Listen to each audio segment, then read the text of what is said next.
Hi! Thumbnail చూసి అర్థమై ఉండొచ్చు. ఈ టాపిక్ దేని గురించో. గ్రూప్ 1 మెయిన్స్ గురించి. నిన్ననే కోర్ట్ ప్రొసీడింగ్స్ జరిగాయి. పెటిషనర్ వాదనలు, టీజీపీఎస్సీ వాదనలు విన్నారు. తీర్పు 14థ్‌కి రిజర్వ్ చేశారు. అదేదో ఇవ్వాళిచ్చినా బావుండు కదా! ఏదో ఒక క్లారిటీ వచ్చేది. ఎగ్జామ్ ఉంటదా?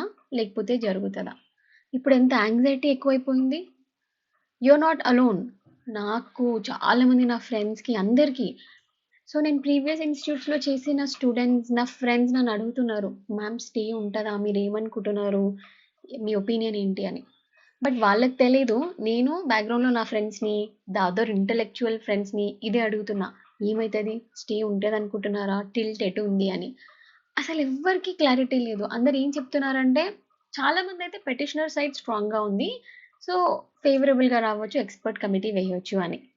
బట్ మాక్సిమం మెంబర్స్ 50-50 ఏం చెప్పలేం. ఆ జడ్జికి తప్ప ఎవ్వరికీ తెలీదు ఏం జరుగుతుందో అని. ఈ టైంలో మనం రిస్క్ తీసుకోగలమా?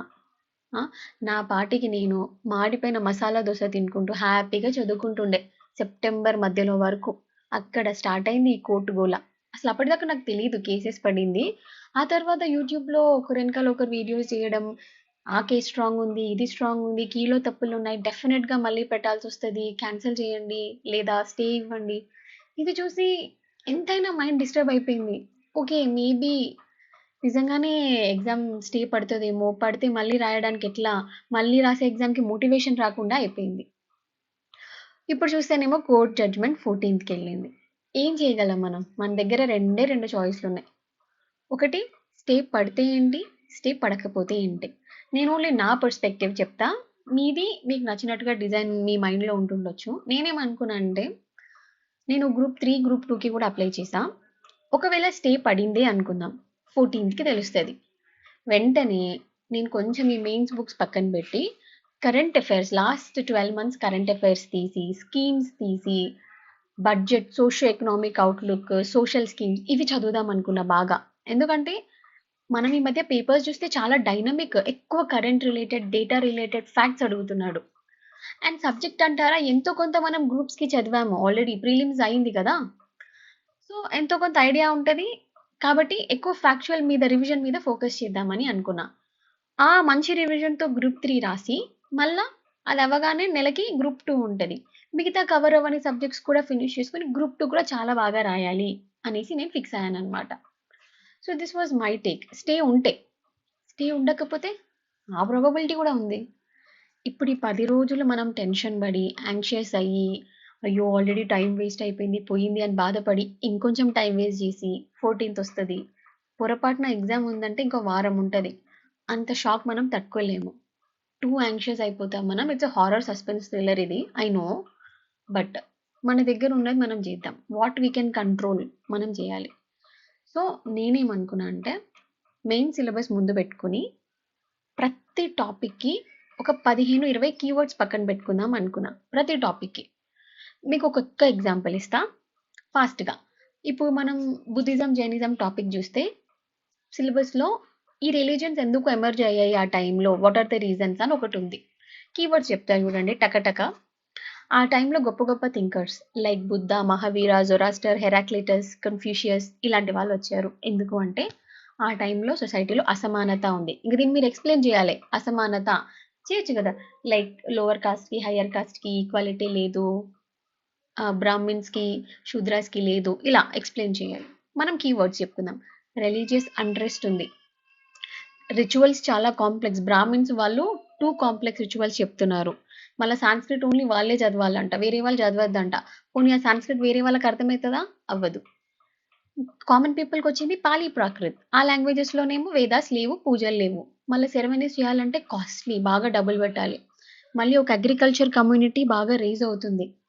సో, అగ్రికల్చర్ కమ్యూనిటీ వస్తున్నప్పుడు వాళ్ళకి క్యాటిల్ గావాలి. ఎద్దులు గావాలి దున్నడానికి, ఆవులు, బర్రెలు కావాలి. కానీ ఇక్కడ బ్రాహ్మిన్స్ ఏమో ఈ రిచువల్స్‌లో యానిమల్ సాక్రిఫైస్ అంటున్నారు. సో, వీళ్ళకి నచ్చలేదు. మళ్ళా క్షత్రియాస్ పవర్‌ఫుల్ అవుతున్నారు. యుద్ధాలన్నీ మనం జేస్తుంటే బ్రాహ్మణ్ సుప్రీంగా ఉండడం ఏంటి? మనం కూడా ఉండొచ్చు కదా! అలా. వైశ్యాస్ వీళ్ళు ట్రేడర్స్. వీళ్ళు మనీ లెండింగ్ చేస్తేనే వాళ్ళకి బిజినెస్ నడుస్తది. కానీ వేదాస్‌లో మనీ లెండింగ్ చేయొద్దంటారు. ఇయన్నీ రీజన్స్ అన్నమాట. ఇంపాక్ట్ ఏముంది ఇండియన్ సొసైటీ మీద అంటే మంచిగా కామన్ లాంగ్వేజ్ డెవలప్ అయింది. ఈ బుద్ధిజం, జైనిజం వాళ్ళు పాలి ప్రాకృతిలో మాట్లాడేసరికి ఆ లాంగ్వేజెస్ డెవలప్ అయినాయి. ఆర్ట్ అండ్ ఆర్కిటెక్చర్ డెవలప్ అయింది. స్తూపాస్, viharas, chaityas, caves, Jain temples ఇవన్నీ కట్టించారు. ఎగ్జాంపుల్స్ రాయండి ఇక్కడ. సాంచి స్తూప, బారాబర్ కేవ్స్ ఇట్లాంటివి. ఫిలాసఫీ చూస్తే అహింస, నాన్ వాయిలెన్స్ బాగుంది కదా. ఈ అగ్రికల్చర్ కమ్యూనిటీకి ఇదే కావాలి కదా, క్యాటిల్ని చంపొద్దు. సో వాళ్ళకి వర్కౌట్ అయింది. తర్వాత పొలిటికల్ ప్రోగ్రెస్. ఇప్పుడు పొలిటికల్గా చూస్తే అప్పుడు మగవాళ్ళు ఆడవాళ్ళు సేమ్ అని ఈ రిలీజియన్స్ చెప్పినాయి. ఇప్పుడు కూడా మనం 33% రిజర్వేషన్ తీసుకొచ్చాం విమెన్కి. ఎందుకు? మెల్లగా మనం ఈక్వాలిటీ తీసుకురావాలి అని చెప్పి. మళ్ళీ ఆ రిలీజియన్స్ చాలా సింపుల్, కష్టమైన లాంగ్వేజ్, హెవీ సెరిమనీస్, రిచువల్స్ ఇట్లాంటివి ఏం లేవు. మంచిగా వాళ్ళు కాస్ట్ సిస్టమ్ని అపోజ్ చేస్తున్నారు. అంటే ఈక్వాలిటీ గురించి మాట్లాడుతున్నారు. ఇప్పుడు కరెంట్గా మనం ఈక్వాలిటీ గురించే కదా మనం స్ట్రైవ్ చేస్తున్నాం. మనం సస్టైనబుల్ డెవలప్మెంట్ గోల్స్లో కూడా దాని గురించి మాట్లాడతాం కదా. అగైన్ ఈ రిలీజియన్ స్ప్రెడ్ అవ్వడానికి కారణాలు ఏంటి? చిన్న డాక్టరీన్, సింపుల్ డాక్టరీన్, మంచిగా 4 నోబెల్ ట్రూత్స్ చెప్తాడు, 8 ఫోల్డ్ డాక్టరీన్ ఇస్తాడు, అది ఫాలో అవ్వండి మీకు బాధలు పోతాయి అని చెప్తారు. సింపుల్ లాంగ్వేజ్, పాలి ప్రాకృత్. బుద్ధ బుద్ధ యొక్క పర్సనాలిటీ, ఆయనకి ఎంత చరిస్మా ఉంటుందంటే ఆయన ఏం చెప్పినా సరే అట్రాక్ట్ అయిపోతుంటారు. అదొకటి హెల్ప్ అయింది. అఫోర్డబిలిటీ, రిచువల్స్, పూజలు చేయాలంటే డబ్బులు పెట్టాల్సిన అవసరం లేదు. మంచిగా సింపుల్గా మీకు నచ్చినట్టు మీరు చేసుకోవచ్చు. కాస్ట్ డివిజన్స్ లేవు.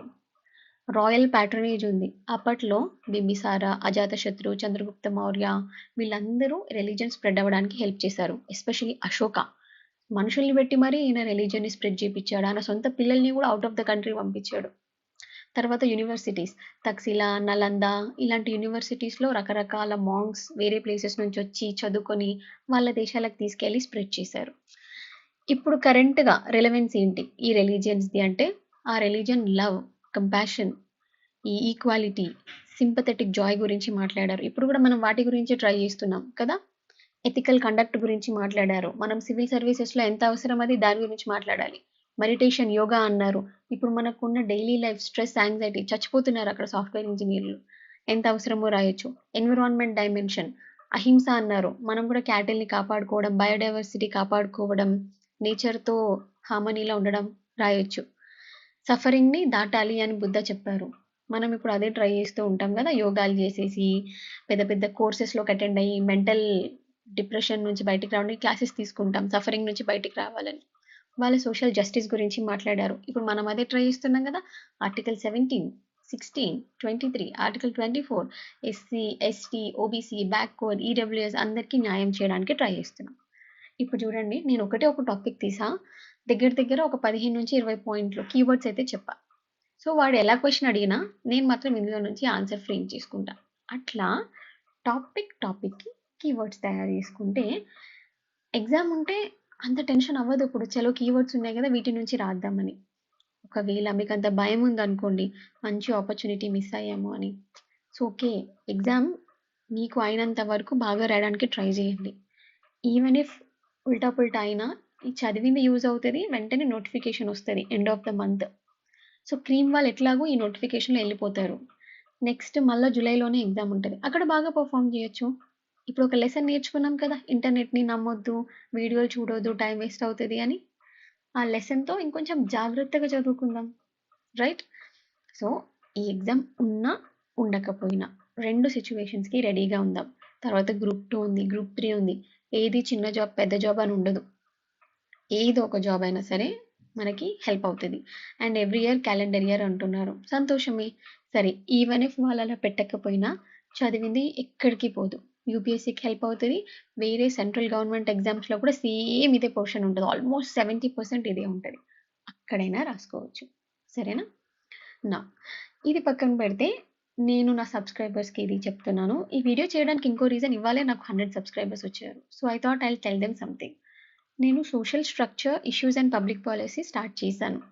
ఫినిష్ చేద్దామని కూడా అనుకున్నా వెరీ సూన్. బట్ ఈ గ్రూప్ 1 టెన్షన్, ఈ జడ్జిమెంట్ దీంట్లో పడి నేను కూడా డిస్టర్బ్ అయ్యాను. నేను కూడా హ్యూమన్ బీయింగ్, ఆ ఎమోషన్స్కి సరెండర్ అయిపోయా. ఇప్పుడేమో తెలుగు అకాడమీ స్టాండర్డ్ కాదు ఇలా చెప్పారు. ఇది చూసాక నాకు ఆలోచన వచ్చింది, అరే మరి ఏంటి ఇప్పుడు ఏం వర్క్ చెప్పాలి వీళ్ళకి? బుక్ అయితే ఫినిష్ చేయాలి, సగంలో వదిలేసే ప్రసక్తే లేదు. సో వన్స్ ప్లీజ్ కొంచెం ఈ జడ్జిమెంట్ వరకు ఆగుదాం. వన్స్ ఈ జడ్జిమెంట్ రాగానే నేను ఇంకా గ్రూప్ 3, గ్రూప్ 2కి హెల్ప్ అయ్యేటట్టు చేస్తాను. బోత్ ఈదర్ స్టాండర్డ్ బుక్కా లేకపోతే డిఫరెంట్ సోర్సెస్ నుంచి కలిపా మొత్తానికి సొసైటీ అయితే ఫినిష్ చేశాక I have some plans. Laxmikanth, modern history spectrum, Ramesh Singh economics, ఇట్లా స్టాండర్డ్ బుక్స్ ఉన్నాయి కదా, లైన్ టు లైన్ ఎక్కడా చెప్పనట్టుగా మీరెక్కడ విననట్టుగా ఎక్స్ప్లెయిన్ చేయాలి అనేది నా గోల్. నాకు అది ఎప్పటి నుంచో ఉన్న గోల్. నేను చాలా లేట్గా స్టార్ట్ చేశాను ఈ ఛానల్, ముందు చేయాల్సింది. But I will explain all standard books for free. ఇంకా నా దగ్గర చాలా ఎక్సలెంట్ కంటెంట్ ఉంది. మొత్తం ప్రీవియస్ ఇయర్ యూపీఎస్సీ క్వశ్చన్స్ ఉన్నాయి కదా, అవన్నీ పాయింట్స్ ఫార్మాట్లో. అవి చెప్తే ఏ ప్రీలిమ్స్ అయినా వెళ్ళి రాసేయచ్చు కళ్ళు మూసుకొని. యూపీఎస్సీయే క్లియర్ చేయొచ్చు డైరెక్ట్గా. ఆ కంటెంట్ లేదా కరెంట్ అఫైర్స్ లేదా విజన్, మీకు ఏది కావాలంటే అది. ఐ స్టార్ట్, కానీ ఇప్పుడు కాదు. వన్స్ జడ్జిమెంట్ అయ్యాక నాకు కూడా కొంచెం మైండ్ క్లియర్ అవుతుంది. దెన్ నేను వరుసగా చేసుకుంటూ వెళ్తా. సో అది చెప్దాం అనుకున్నా.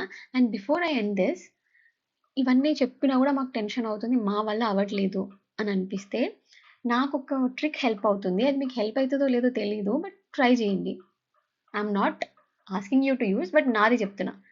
నాకు బాగా డైవర్షన్స్, పిచ్చి ఆలోచనలు వచ్చేటప్పుడు గూగుల్ లెన్స్ ఉంటుంది కదా, నా దగ్గర ఉన్న టెక్స్ట్ బుక్లో పేజ్ని ఫోటో తీస్తా, స్కాన్ చేసి లిజన్ అని కొడతా. సో చదువుకుంటా పోతా ఉంటుంది, అది చదివేది నేను వింటుంటా. అప్పుడు కూడా నా మైండ్ ఎక్కడ డీవియేట్ అవ్వకుండా ఆ పేజ్ మీదే స్టిక్ అయ్యి ఉంటుంది. అంత కాన్సన్ట్రేషన్ ఉంటుంది అనమాట. సో మీకు ఒకవేళ ఇట్లా టూ మచ్ డిస్టర్బెన్స్, భయం అవుతుంది అనిపిస్తే ఈ పని చేయండి. ఏదైనా మెటీరియల్ తీసుకోండి, కీవర్డ్స్ ఉన్నది, షార్ట్ నోట్స్, స్కాన్ చేయండి, చదవమనండి, అదే చదువుతుంది, మీరు వినండి, స్టోరీ లాగా వినండి, గుర్తుంటుంది ఖచ్చితంగా. 60-70% గుర్తుంటుంది. సో ఇదే చెప్దాం అనుకున్నా. అండ్ ఫైనలీ 14th గురించి ఫిక్స్ అవ్వండి, ఎగ్జామ్ జరుగుతుంది అని. ఎందుకంటే చిన్నప్పుడు తెలుగు టెక్స్ట్ బుక్లో నిరాశావాదం అని ఒక చాప్టర్ ఉండే. అందులో ఒకడు ప్రతిదీ బ్యాడే అవుతుందని ఫీల్ అవుతాడు. ఎందుకు తెలుసా? వాడు ఆల్రెడీ వర్స్ట్కి ప్రిపేర్ అయి ఉంటాడు కదా. ఆ వర్స్ట్కి ప్రిపేర్ అయి ఉండడం వల్ల ఎంత బ్యాడ్ అయినా నెగిటివ్గా వచ్చినా తట్టుకునే ఎనర్జీ వాడికి వస్తుంది అనమాట. ఇంకా అందులో హ్యాపీగా అయితే ఇక వాడికి సంతోషం కదా, ఇంకా అంతకంటే హ్యాపీ అయింది, సూపర్ డూపర్. బట్ పొరపాటున బ్యాడ్ వస్తే తట్టుకోవడానికి మనం ఉండాలి కదా. అందుకే ఎగ్జామ్ ఉంటుందని అనుకొని ఇవ్వాలి, ఇప్పుడే ఫిక్స్ అవ్వండి. అయిన కాడికి కీవర్డ్స్ చూడండి అంతే. నో పారాస్, నో డెప్త్, అంతంత అవసరం లేదు.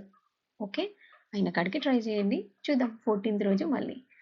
ఓకే, చలో, హ్యావ్ ఎ నైస్ డే. మంచిగా టైంకి తినండి, రెస్ట్ తీసుకోండి, ఎక్కువ టెన్షన్ పడొద్దు. మీలాగే అందరూ 31 మందిలో 30,000 మంది పరిస్థితి ఇదే ఉంది.